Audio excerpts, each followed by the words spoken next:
Hello, I'm Aaron Huntley Hogue, and in today's video, we're going to be going over how to prepare a New York strip steak with a blue cheese sauce. And don't forget, if you like this video, please like and subscribe to my YouTube channel, E-N-1 Chef. The first part, what we want to do is take our New York strip steak. We want to put a little bit of olive oil on it. That way we stop it from overcooking, the skillet from burning it. Also, it's going to help the salt and pepper adhere to it. We're going to keep this relatively simple. As you can see here, we have, just not to sound like a broken record, we have our olive oil, and we're going to put a little bit of kosher salt. Coat it up pretty good with some kosher salt. Rub that in. Some fresh black pepper. You want to impress it into the meat. We're also going to let this set at room temperature out the refrigerator for 1 hour. It's always a good idea to cook your steak when it's to come up to ambient temperature. You don't want it at ambient temperature too long, just no longer than an hour, but you don't want it right out the refrigerator and go into your skillet. While our steak is coming up to room temperature for an hour, I can go ahead and prepare my blue cheese sauce along with my garnishes here. And for garnishing this particular steak, we're going to use scallion onions, but just the greens. And remember, this part is just only for a garnish. You know, to make things look pretty at the end. So we're going to take our scallions and we want to make them look nice and pretty. So we're going to cut them on a bias.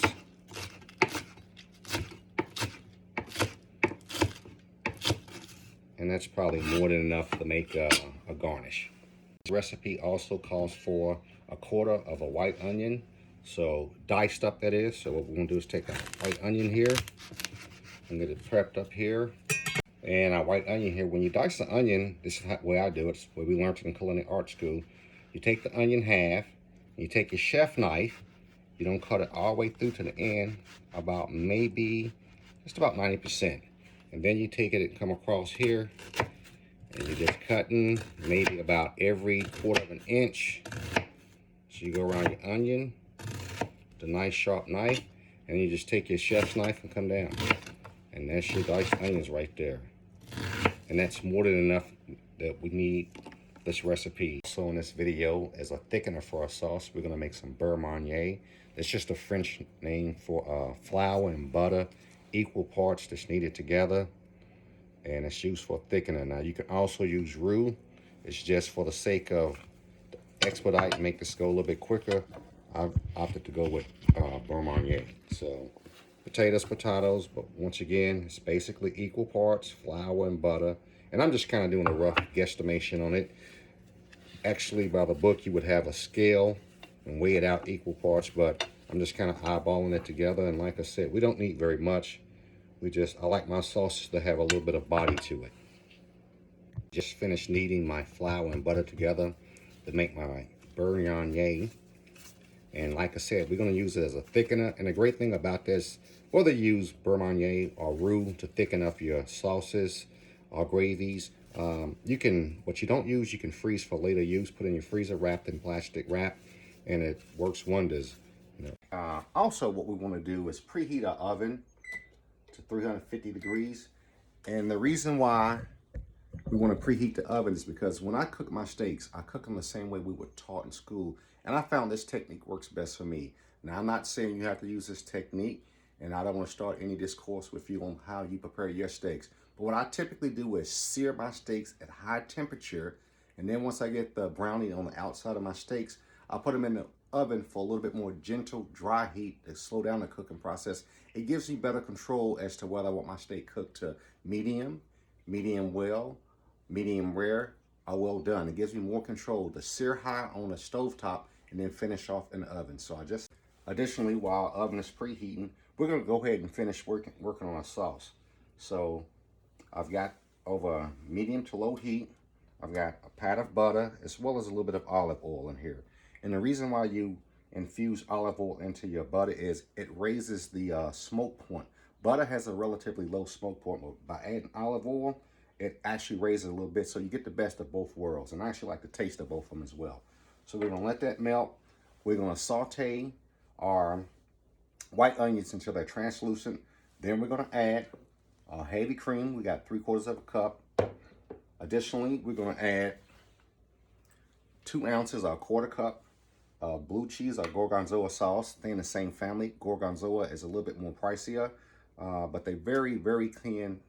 And I went with the gorgonzola because it was the same price. I said to myself, self, you know, you got those green onions that you use for garnish.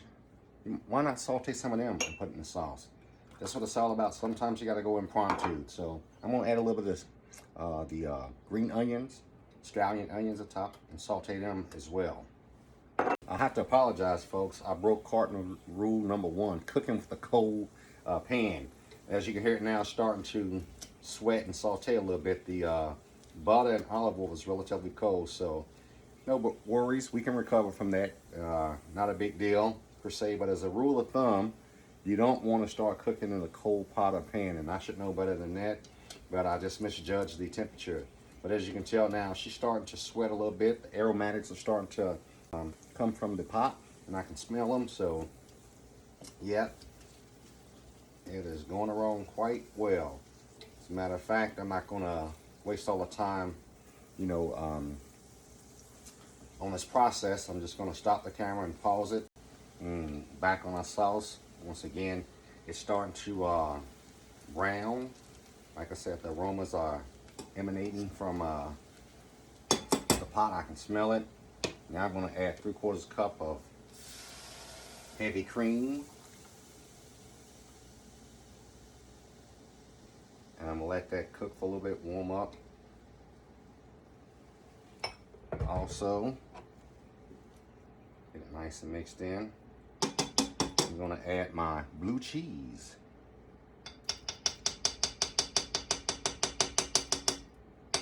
I know you guys are somewhat maybe befuddled as I keep vacillating back and forth between blue cheese and gorgonzola. This is actually gorgonzola cheese, but it is in the blue cheese family, so it's just a little bit, has a tendency to be a little bit more pricier, and I like the taste a little bit better. But when I went to the grocery store today, it was the same price, so I said, you know, blue cheese, gorgonzola, same family. Gorgonzola a little bit better in my opinion, my taste palette. You may like blue cheese a little bit better. I think even though they're in the same family, the blue cheese is a little bit more pungent. So what we're gonna do right now is just let this cook for a little bit, warm it up, and then we're gonna take we're gonna add some fresh cracked black peppercorn to it. And we're gonna give it a little swirl. It's coming along beautifully. The aromatics are amazing. Coming along beautifully. Now let me get a little taste of it, see what she tastes like. That's about right.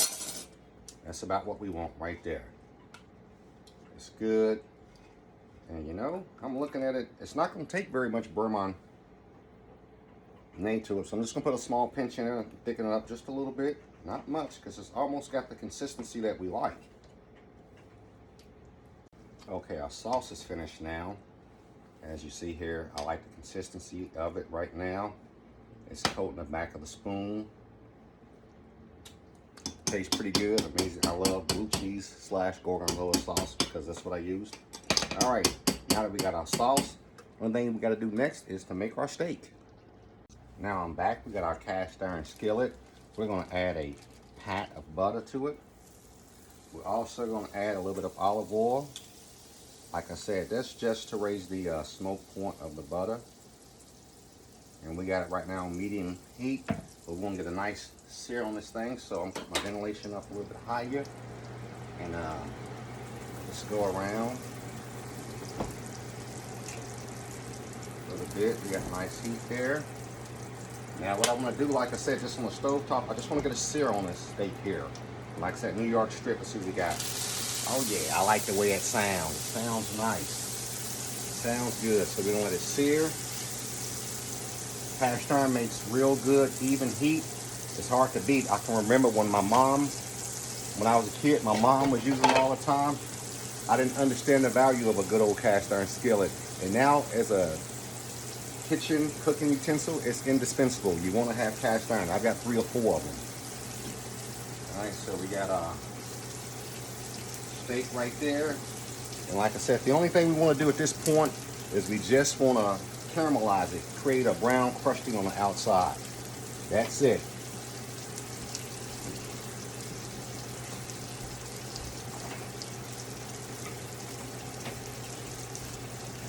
Got to improvise and get whatever tongs I can get. Yeah, let's see what she looks like. Oh man, she's developing. She's looking good. And like I said, we want to get nice and brown. Raise the temperature just a little bit. Hope you can hear me over the fan.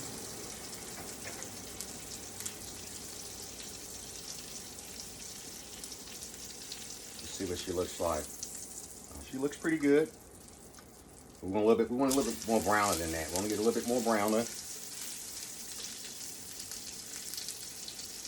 Now once again, we're just going to sear on the stove top, high temperature, and we're going to finish off cooler temperature in the oven at 350 degrees.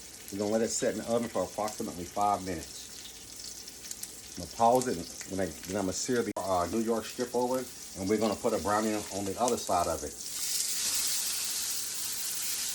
Like I said, if you can see right now, we got crustation on the outside, and that's the only purpose of this is to create the seal or the caramelization or browning on the outside of your steak.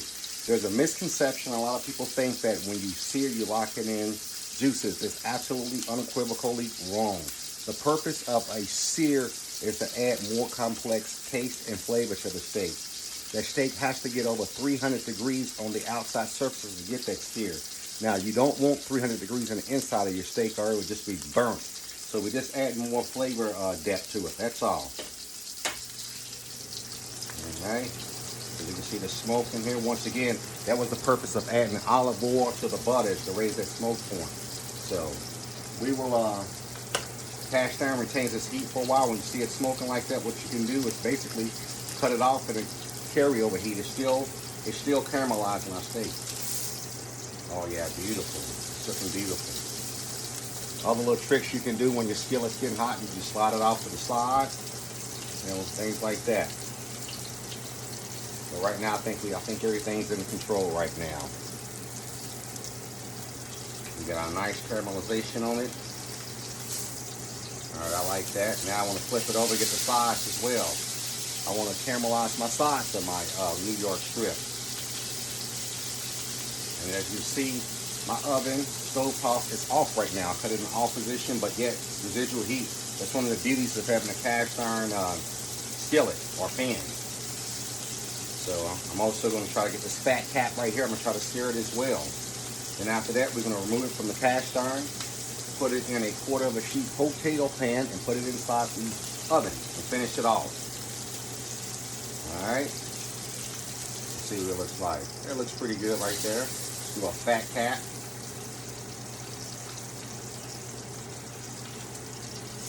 And after we get some color on this fat cap, we'll be pretty much done with our skillet. We'll cut it off, and like I said, we're going to transfer it to a 1/4 of a sheet hotel pan and finish it off in the oven. Okay, we've transferred our New York strip from the cast iron pan to a 1/4 of sheet hotel pan, and now we're going to transfer this to the oven, and we're going to set it for 5 minutes and check our temperature.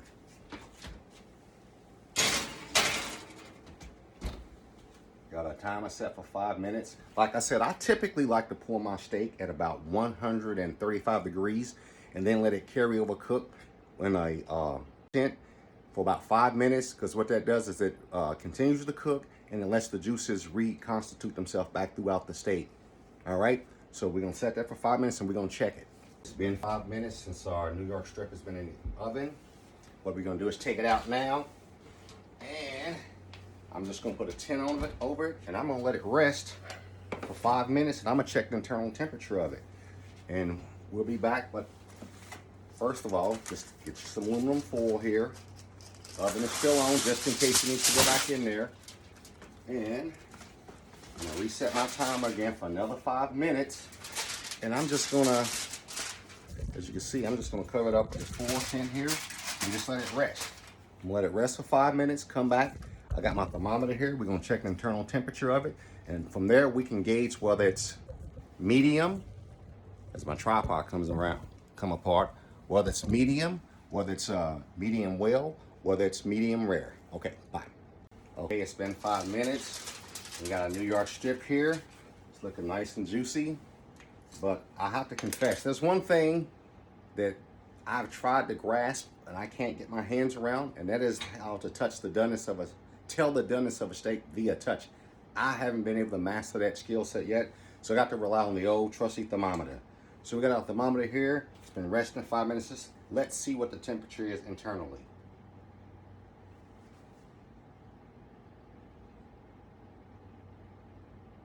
We're at 113, 115, and it's starting to slow down. So what that tells me is this steak doneness right now is right at almost rare. So for me, I like my steaks cooked a little bit better than that. So what I'm gonna do is put it right back into the oven, let it set for about another 5 minutes. Okay, I'm back. This is my second time checking it again. Once again, I got my thermometer here. We're gonna insert it to the center of the steak, and we're gonna see what our internal temperature is. And it looks like we've got ourselves here. It's right at, holding steady at 145. So this steak should be a doneness of medium, right at medium. Also, the FDA recommends that you have an internal temperature of any whole cuts of meat of 145. So we definitely there, maybe slightly overcooked, but it's definitely not going to be past medium well. So we're going to cut it open, and I'm going to let you know what it looks like on the inside. Okay, I'm back. Like I said, the internal temperature of the steak was 147 degrees. So we're going to cut it on the bias and see what she looks like on the inside. Oh yeah, folks. That's definitely a doneness of medium. It's pretty browned on the outside, pink in the middle. Like I said, everyone likes their steak cooked a different way. To me, this is how I prefer my steaks. I typically pull them at 135 degrees and let them rest to 140. This one made it up to 145. As you can see, it's a medium steak. 140 probably would have been medium rare. I definitely like it. Now we're gonna move to the next thing, which we're gonna plate this. And I'm gonna give you a plate presentation. The rule of thumb in the restaurant industry, plates, you don't want to put hot product on a cold plate. So I threw this plate in the microwave and got it nice and warm, because if I put it on a cold plate, the first thing it's going to do is suck heat transfer, thermodynamics. It's going to suck the energy, heat from the steak and go straight to the plate. So we want to plate this here. Like I said, this is cooked to a doneness of medium. Get it plated up here for us. Like I said, everyone's got their level of doneness that they like. I like my steaks cooked medium, medium well. Just want to get it nice and plated up here for us. A little bias. Having little issues here with it, but all right, there we go. Looking good. And also, when you plate your product, you want to wipe the plate, make it look nice and good for presentation here. So I'm going to add the sauce to it.